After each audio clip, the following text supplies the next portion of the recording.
In the previous session, we started with the web and the HTTP. I'm going to continue the same web and HTTP in this video also. So, what is HTTP? HTTP is nothing but Hypertext Transfer Protocol, which helps us to send the HTTP request, web request to the server, where the web clients will send the request to the web server and the web server will respond to the client according to the request given. So this is the architecture. See, this is the client. These are the clients.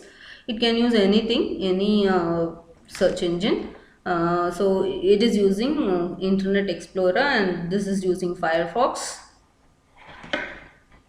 These are the browsers used by two different hosts, and it is giving the request to the server, and this is called HTTP request. As I said, if I am sending the query that how many states are there in India, this is my HTTP request to the server. We will assume that I am asking question to the Google server, so Google server is responding me with the answer. So that would be in the form of HTTP response. Next comes non-persistent and the persistent connections. What is non-persistent connections? Each request response pair be sent over a separate TCP connection. So every request response pair will be separate, will be sending and the received through a separate TCP connection. Whereas in the persistent connection, should all of the requests and their corresponding response be sent over the same TCP connection in the same TCP connection, that is persistent connection. See, if I have some like 3-4 requests, okay, so all the 3-4 requests can be sent in the same connection and its response also the same connection. Once if I establish, if I have some question to ask, what I have to do if I'm going to use TCP, first I have to establish the handshaking process. So after handshaking only I can send the HTTP request. Okay, so once in the non-persistent connection, once the handshaking process is over, for every request and the response, only one TCP connection will be used. If I have another question, see, first question I had is how many states are there in India. So what I have to do, first I have to establish the TCP connection. After the handshaking gets over, I will send this request, that HTTP request, that how many states are there in India. Immediately the server is going to respond me with the answer. Then what I will do, I will terminate the connection. Then if I have any other question like where is Iram College of Engineering located, then what I have to do, I have to initiate another TCP handshaking process. Once the connection is established, I will send the data, that is HTTP request, asking that where is the Iram located. Then I will get the response. So for each request and response, if I have to establish the TCP connection, then that is non-persistent connection. Whereas in persistent connection, once the TCP handshaking process is done, all the request and the response will be sent and the received. Once all the requests and responses are done, we will terminate the connection. That is persistent connection. But in non-persistent connection, for every request and response, we have to establish and terminate the connection. If I have 10 questions, 10 requests, then what I will do, 10 times I have to establish the connection and terminate the connection. Whereas in the persistent connection, for asking 10 questions, I will be establishing the TCP connection only once and terminate it only once. That's it. That is the difference between persistent and non-persistent. Always it is wiser to go with the persistent connection, which will reduce the time. Next, HTTP with non-persistent connection. So they have given some example. The page consists of base HTML file and 10 JPEG images, and that all 11 of these objects reside on the same server. Further, suppose the URL for the same HTML is, see, whatever example I have given, that is I think more than enough. So they have explained it with the example. The HTTP client process initiates, as I said, first it has to initiate a TCP connection to the server with the port number 80, because it is a HTML protocol. So the port number will be 80, as I said already. So with whom it has to, who is the server? It is www.someschool.edu. So it is establishing the connection, which is default port number. That is 80 is the default port number. Associated with the TCP connection, there will be a socket at the client and the socket at the server S. So in the client also same socket number will be there for HTTP 80, because it is global. Port number for HTTP is always 80. it will not vary. The HTTP client sends a HTTP request message to the server via its socket. It has to go, the message should go from the process to the next layer through the interface, software interface called socket. What is that socket number? It is nothing but 80 because we are using HTTP protocol. So the port number is 80, the door number is 80.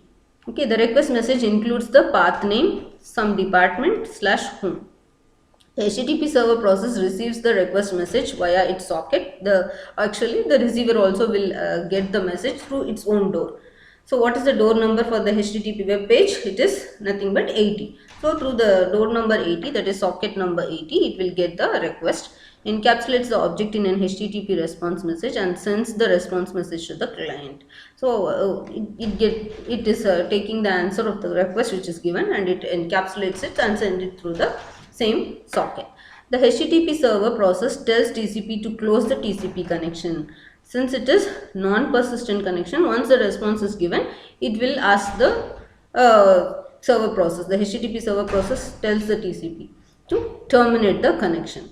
Once again, if at all they have any other query, again they have to do. Like this, they will be doing for 10 or 11 times if they have 10 requests and response. The web and HTTP round trip time, which is the time it takes. What is round trip time? Is nothing but from the request, the time taken to send the request and to get the reply back is nothing but the round trip time, going and coming back. Sending the request and getting the reply, the time taken to get sending the request and to get the reply back is nothing but round trip time, which is the time it takes for a small packet to travel from the client to the server and then back to the client. The RTT includes packet propagation delays, packet queuing delay in the intermediate routers and switches, and packet processing delay. Yes, these are the delays that can happen at different places. So in the router, the router may take some time to route the packets to the destination by selecting the shortest and the cheapest path. So for that process, to do that process, it will take some time. So that is nothing but packet queuing delays. And packet propagation time is nothing but the time taken by the packet to propagate from the source to the destination. And the packet processing delays, that also happens at the router. Okay. Next is the web and the HTTP. It is that's what, as I said, what is routing round trip time we said, right? So this is how the round trip time is calculated. See, this is the host initiating the TCP connection. So it goes to the server, then it gets back the request file, and again it is sent. Time to transmit file. Enter file received. This is the acknowledgement it is going to give. So initiates first. Before, if I am going to use, first I have to initiate a TCP connection. So it initiates and it gets the acknowledgement that I am ready to communicate with you. Then it is requesting the file, then it is getting the file response from the server. This is how the data communication takes place. HTTP with persistent connection. So now we are going to see with the persistent connection. As I said, server leaves connection open after sending the response. If I have 10 questions, the server will not ask us to terminate after giving one response. After giving all the responses of all the requests given by the client only, it is going to ask it is going to close the TCP connection. That is what persistent connection is. So there are two types of HTTP message, request message and the response message. As we saw, since the client and the server process is there, client server architecture is used in this process. We'll be having HTTP request, which is given by the client, and the HTTP response is given by the server. So request message will contain, this is the architecture, this is the format of the general format of the HTTP request message. See, what and all should be there is, in the request line, method is there, URL is there, version is there, and header lines will be there.